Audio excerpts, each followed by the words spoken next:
Visa लाग्यो, excited हुनुहुन्छ but थाहा छैन अब के गर्ने, टाइम पनि छैन, युकेको वेदर र ट्रेन पनि थाहा छैन। डोन्ट वरी, यो भिडियोमा म तपाईहरूको लागि युकेको लागि अल्टिमेट शपिङ लिस्ट दिनेछु। So friends, I am Paras Kharel, international student in United Kingdom and also admin of Nepalese in UK Facebook group.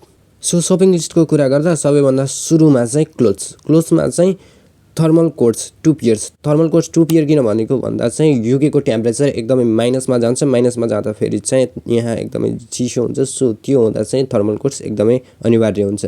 ज्याकेट्स minimum 2 अथवा 3, त्यो पनि वाटरप्रुफ। किन भन्दा युकेमा जब पनि पानी पर्छ त्योसँग हावा लाग्छ, त्यो हावा लाग्ने हुँदा चाहिँ छाता ओढेर तपाईँहरू बाहिर निस्कन सक्नुहुन्न। त्यो कारणले गर्दा वाटरप्रुफ ज्याकेट लगाएर तपाईँहरू इजिली बाहिर हिँड्न सक्नुहुन्छ। थर्डमा जिन्स, फोर्थमा ट्र्याक प्यान्ट, ट्र्याक सुट चाहिँ कम्पलसरी हुँदैन। जब पनि तपाईँ घरमा बस्नुहुन्छ तब चाहिँ कम्फर्टेबल होस् भनेर चाहिँ ट्र्याक सुट लगाउन सक्नुहुन्छ। And next socks minimum 5 pair. Slippers 1 pair. Slippers चाहिँ त्यति युज हुँदैन, जब पनि तपाईँ घरमा बस्नुहुन्छ घरमा मात्र युज हुने, बाहिर चाहिँ जुत्ता नै युज हुन्छ। So slippers just 1 pair. त्यसपछि राउन्ड नेक वेस्ट 3। फर्मल ड्रेसिङमा चाहिँ ब्ल्याक सर्ट, प्यान्ट अनि सुज। किन भन्दा कुनै पनि अफिसहरू अथवा तपाईँहरू युके आएर रेस्टुरेन्ट, मोस्टली स्टुडेन्टहरूले काम गर्ने भनेको रेस्टुरेन्टमा चाहिँ ब्ल्याक सर्ट, प्यान्ट र सुजहरू बढी प्रिफर गर्छ। सो एउटा formal dress, black shirt, pant र सुज कम्पलसरी नै हाल्नु होला। एन्ड त्यसपछि चाहिँ फर्मल ड्रेस अर सुट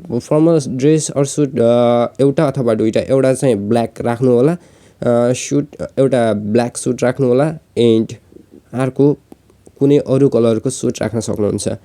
त्यसपछि स्पोर्ट्स सुज किन भन्दा चाहिँ युकेमा बाहिर हिँड्दा कसैले पनि स्लिपर्स लगाएर कोही पनि हिँड्दैन। त्यो हुने हुँदा चाहिँ सुज कम्पलसरी हुन्छ। त्यसमा कति पेयर भन्ने आफै डिसाइड गर्नु होला।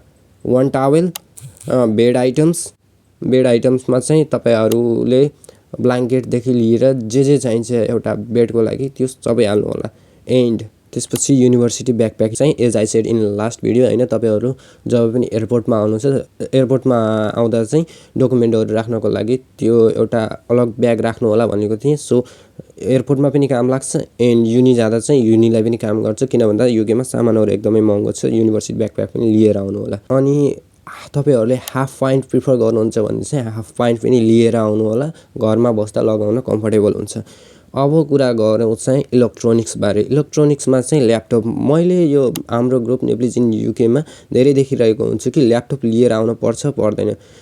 तपाईँहरूले ल्यापटप लिएर आउनै पर्छ, एकदमै कम्पलसरी हो। किन भन्दा युकेमा मोस्टली युनिभर्सिटिजहरूले असाइनमेन्ट बेस इक्जाम लिने गर्छन्। सो असाइनमेन्टहरू गर्नुको लागि एज अ स्टुडेन्ट तपाईँहरू आउँदै हुनुहुन्छ भने ल्यापटप एकदमै कम्पलसरी छ। जुनसुकै कुरामा पनि युकेमा ल्यापटप एकदमै कम्पलसरी हुन्छ। सो एउटा ल्यापटप चाहिँ लिएर आउनु होला। एन्ड नेक्स्ट मोबाइल चाहिँ तपाईँहरूले ल्याउनु नै भयो। त्यसपछि मोबाइल चार्जर एउटा कम्पलसरी, अनि एउटा हेडफोन अथवा एयरपोड्स लिएर आउनु होला। अब यसपछि कुरा गरौँ किचन एसेसरिजको बारेमा। किचन एसेसरिजमा सबभन्दा पहिला कुकर, प्यान अनि बेसिक युटिलिटिजहरू जस्तै कटलरी सेट, प्लेट, ग्लासहरू भयो। त्यस्तै चिया छान्ने टी फिल्टर त्यो पनि लिएर आउनु होला। नाइफ, चपिङ बोर्ड त्यो पनि हुने भयो। अनि वाटर बोतल पनि लिएर आउनु होला। किन भन्दा वाटर बोतल चाहिँ अलगै भेटाउन चाहिँ गाह्रो हुन्छ यहाँ। त्यसपछि कुरा गरौँ क्लिनिङ आइटमको बारेमा। क्लिनिङ आइटममा चाहिँ सुरुको केही दिनलाई हुने गरे तपाईँहरूले सर्फ, डिटर्जेन्ट लिएर आउनु होला। त्यस्तै नेल कटर चाहिँ 2वटा ल्याउनु होला। किन भन्दा यहाँ नेल कटर भेटाउन तपाईँहरूलाई मुस्किलै पर्छ केही समयको लागि। अनि फेसवास, टुथपेस्ट, टुथब्रस तपाईँहरूले लिएर आउनु होला। त्यसै गरी हेयर ओइल चाहिँ यहाँ भेटाउन एकदमै मुस्किल हुन्छ। यहाँ मोस्टली मान्छेहरूले वाक्स युज गर्ने हुँदा चाहिँ वाक्सहरू इजिली भेटिन्छ। बेबीको लागि बेबी ओइल पनि सबै भेटिन्छ, बट हेयर ओइल भेटाउन एकदमै मुस्किल हुन्छ। आई डोन्ट मिन पाइँदैन, बट एकदमै मुस्किल हुन्छ। सो हेयर ओइल चाहिँ तपाईँहरूलाई थोरै एक्स्ट्रा राख्नु होला। त्यस्तै अब कुरा गरौँ मेडिसिन्सको बारेमा। मेडिसिन्समा एउटा फर्स्ट एड किट तपाईँहरू राख्नै पर्ने हुन्छ। अनि त्यसपछि भिटामिन डीको ट्याब्लेट्स पाइन त यहाँ पनि पाइन्छ, बट भिटामिन डीको ट्याब्लेट्सहरू लिएर आउनु होला किन भन्दा चाहिँ युकेमा घाम खासै लाग्दैन युकेमा घाम खासै नलाग्ने हुँदा चाहिँ तपाईहरु युकेमा घाम खासै नलाग्ने हुँदा चाहिँ भिटामिन डी को गोली खाइरहनु पर्छ अब आउँछ फुड्समा चाहिँ तपाईहरुले जे पनि ल्याउनुहुन्छ सबै मेक स्योर कि तपाईहरुले लेबल गरेर ल्याउनु भएको छ किन भन्दा चाहिँ इफ लेबलिङ छैन भने चाहिँ तपाईहरुको फुड्स चाहिँ एयरपोर्टमै राख्दिन सक्छ सो मेक स्योर सबै फुड्समा तपाईहरुले लेबल गरेर ल्याउनु भएको छ एन्ड तपाईहरुले चाहिँ स्पाइसेसहरु पनि एड गर्नु होला फुड्समा किन भन्दा चाहिँ स्पाइसेसहरु यहाँ थोरै महँगो हुन्छ एन्ड स्पाइसेसहरु चाहिँ नेपालमा सस्तो पाइन्छ अनि स्पाइसेसहरु त्यति बढी युज नहुने हुँदा चाहिँ लामो समयसम्म टिक्न अब यसपछि एक्स्ट्रा म्यान्डेटरी थिंग्सहरु जुन कम्पलसरी चाहिँ हुँदैन बट तपाईहरु लिएर आउन सक्नुहुन्छ त्यो चाहिँ एउटा मल्टिप्लग अनि एउटा मोबाइल चार्जर अनि एउटा एक्स्ट्रा केबल हैन मोबाइल चार्जरको एक्स्ट्रा केबल अनि नेक पिलो चाहिँ तपाईहरुले प्लेनमा पनि नेक पिलो राखेर सुत्न सक्नुहुन्छ एन्ड यहाँ आउँदा पनि ट्राभल गर्दा चाहिँ नेक पिलो लिएर हिँड्न सक्नुहुन्छ त्यो राख्न सक्नुहुन्छ त्यस्तै गरेर थर्मस चाहिँ